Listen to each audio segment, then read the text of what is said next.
Assalamualaikum warahmatullahi wabarakatuh. Shalom, selamat pagi. Pada kesempatan kali ini, kami dari kelompok 6 ingin menyajikan hasil dari diskusi kelompok kami yang berjudul daya listrik.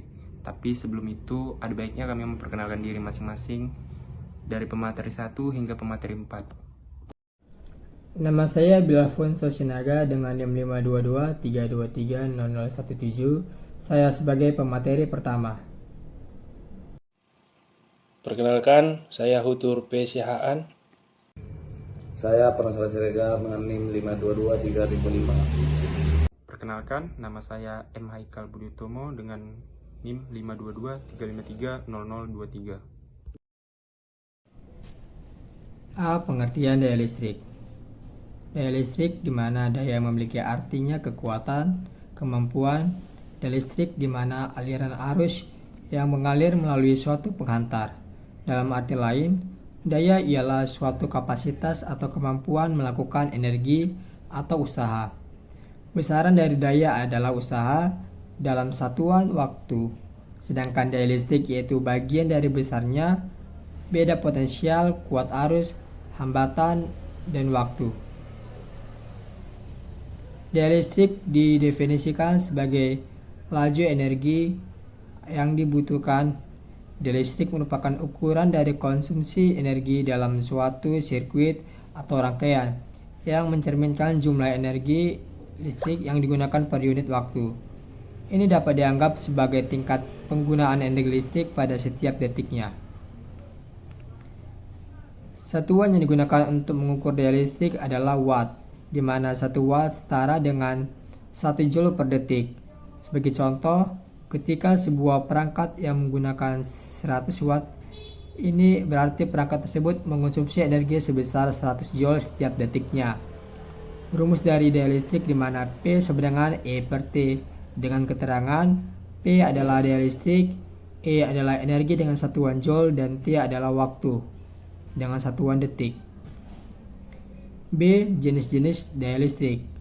Jenis-jenis daya yang penting dalam listrik adalah daya listrik yang terdiri dari 3 jenis, yaitu daya nyata atau daya aktif dalam kurung watt. Daya nyata adalah daya yang sebenarnya digunakan oleh beban untuk melakukan kerja.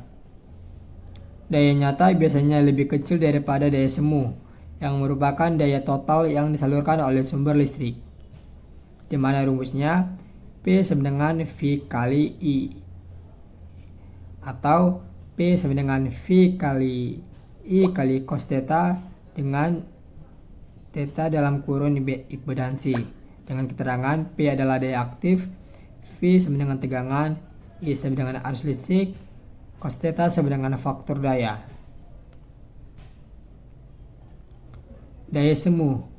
Daya semu adalah daya yang dihasilkan oleh sumber listrik AC atau arus bolak-balik atau diserap oleh beban listrik sebelum dipengaruhi oleh faktor daya. Faktor daya adalah rasio antar daya nyata yang digunakan untuk melakukan kerja dan daya semu. Satuan daya semu adalah VA atau volt ampere, yang berbeda dengan satuan daya nyata yaitu watt. Beban listrik yang memiliki daya semu sama dengan daya nyata adalah beban resistif atau R, seperti lampu pijar atau pemanas. Baik, selanjutnya beban resistif tidak memerlukan daya reaktif yang digunakan untuk membentuk medan magnet dan memiliki faktor daya 1.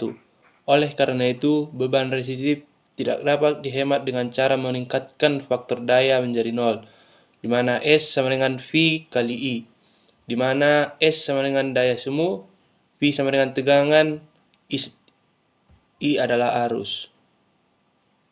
Kemudian daya reaktif. Daya reaktif adalah daya yang menyebabkan adanya kehilangan daya yang berdampak bagi penurunan kualitas faktor daya atau KOSPI. Daya reaktif memiliki satuan VAR, yaitu volt ampere reaktif. Salah satu cara untuk mengurangi daya reaktif adalah dengan menambahkan kapasitor ke dalam rangkaian yang mempunyai beban yang berkarakter induktif. Daya reaktif ini dapat menyebabkan kerugian pada sumber listrik seperti panas berlebih, tegangan turun, atau intervensi elektromagnetik. Untuk mengurangi daya reaktif, kita dapat menggunakan komponen listrik yang bersifat kapasitif atau induktif. Komponen kapasitif dapat menyimpan muatan listrik, sedangkan komponen induktif dapat menyimpan energi listrik. Kedua komponen ini dapat membentuk medan magnet yang berlawanan dengan medan magnet yang dihasilkan oleh beban reaktif. Dengan demikian, daya reaktif dapat dikurangi atau dibatalkan sehingga faktor daya yang ditingkatkan adalah Q sama dengan akar dari S kuadrat kurang P kuadrat, di mana Q adalah daya reaktif, S adalah daya semu, dan P adalah daya aktif. C. Segitiga listrik. Segitiga daya merupakan segitiga yang menggambarkan hubungan matematika antara daya semu, daya aktif, dan daya reaktif berdasarkan prinsip trigonometri. Dan daya nyata, VA, yang digunakan dalam sirkuit AC, atau beda sudut fasa antara V dan I yang biasa dinyatakan dalam cos Pi. Bisa dilihat seperti gambar yang tertera pada PowerPoint. Daya aktif P digambarkan dengan garis horizontal yang lurus. Daya reaktif Q berbeda sudut sebesar 90 derajat dari daya aktif. Sedangkan daya semu S adalah hasil penjumlahan secara vektor antara daya aktif dan daya reaktif. Jika mengetahui dua dari ketiga, maka dapat menghitung salah satu daya yang belum diketahui dengan menggunakan persamaan yang seperti tertera pada PowerPoint. D. Jenis beban listrik. Beban listrik adalah istilah yang mengacu pada konsumsi energi listrik oleh perangkat atau sistem listrik. Dalam kaitannya dengan daya listrik adalah bahwa beban listrik menentukan seberapa besar daya yang diperlukan oleh suatu sistem atau perangkat listrik. Daya listrik merupakan ukuran dari laju konsumsi energi listrik oleh beban, yang dapat dihitung dengan menggunakan rumus daya listrik. P sama dengan tegangan V kali arus I. Berdasarkan Amrullah 1985, terdapat beberapa jenis beban listrik yang dapat digolongkan berdasarkan daerah atau lokasi serta jenis pelanggan. A. Beban pusat perkantoran, merujuk pada beban listrik di pusat perkantoran. B. Perumahan luar kabupaten, menyebut beban listrik di daerah perumahan di luar wilayah kabupaten. Selanjutnya akan dilanjutkan oleh pemateri 4, yaitu Fardana Saleh. Beban perumahan. Terkait dengan beban listrik di lingkungan perumahan, daya beban perdesaan merupakan beban listrik di perdesaan. Ini mencakup di desa, pertanian, dan kegiatan lain di luar kota atau rumah-rumah. E. Pelanggan umum, mengacu pada penggunaan listrik oleh masyarakat umum. F. Pelanggan industri. Terkait dengan beban listrik di sektor industri ini mencakup pabrik, gudang, dan fasilitas produk lainnya. Dalam sistem listrikan, beban dengan faktor daya rendah mengonsumsi lebih banyak arus dibandingkan beban dengan faktor daya yang tinggi. Untuk jumlah daya berguna yang sama yang dipancarkan, arus yang lebih tinggi meningkatkan limbah jaringan distribusi dan memerlukan kabel yang lebih besar serta peralatan lainnya. Selain beban listrik yang terbagi berdasarkan lokasinya, terdapat bagian beban listrik dari dibagi atau diklasifikasi berdasarkan 3 komponen utama, meliputi beban resistif, 2 beban induktif, 3 beban kapasitif. E. Faktor daya. Faktor daya listrik merupakan nilai acuan antara daya sebenarnya dengan daya sebenarnya. Nilainya berkisar dari 0 hingga 1. Faktor daya listrik menyatakan sebagai cos. Pemantauan faktor daya listrik berdasarkan pada total arus listrik. Dalam suatu rangkaian listrik, arus yang digunakan untuk membandingkannya. Faktor daya berguna untuk menentukan tingkat efisiensi energi suatu beban listrik berdasarkan nilai yang tidak terpakai oleh terbuang selama beban tersebut beroperasi.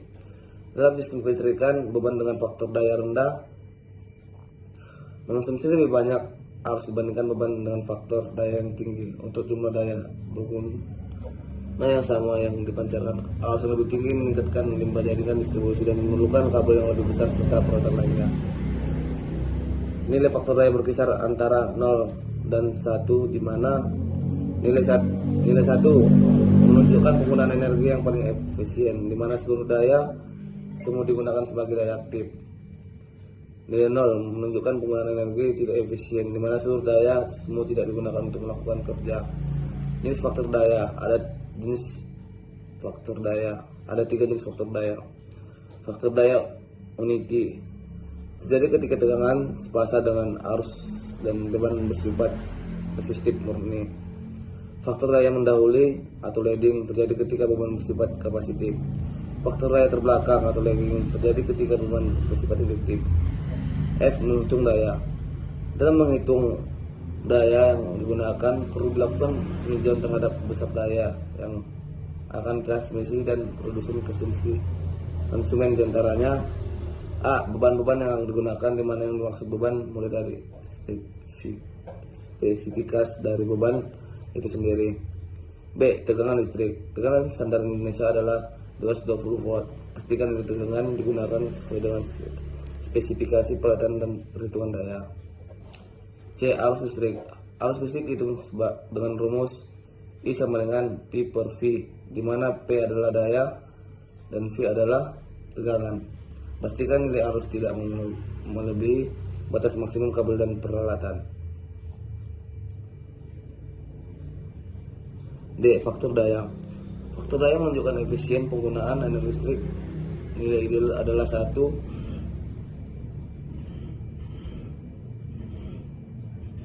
Pastikan memperhitungkan faktor daya untuk beban induktif atau kapasitif. Daya total dihitung dengan menjumlahkan daya dari semua beban yang terpasang. Pastikan daya total tidak melebihi kapasitas daya yang pasang dari rumah atau gedung. F. Jarak, yang dimana sesuai dengan prinsip hukum Ohm, di mana besar hambatan dipengaruhi oleh panjangnya pengaruh. Sekian dari presentasi kami menyediakan sesi tanya jawab di kolom komentar. Terima kasih.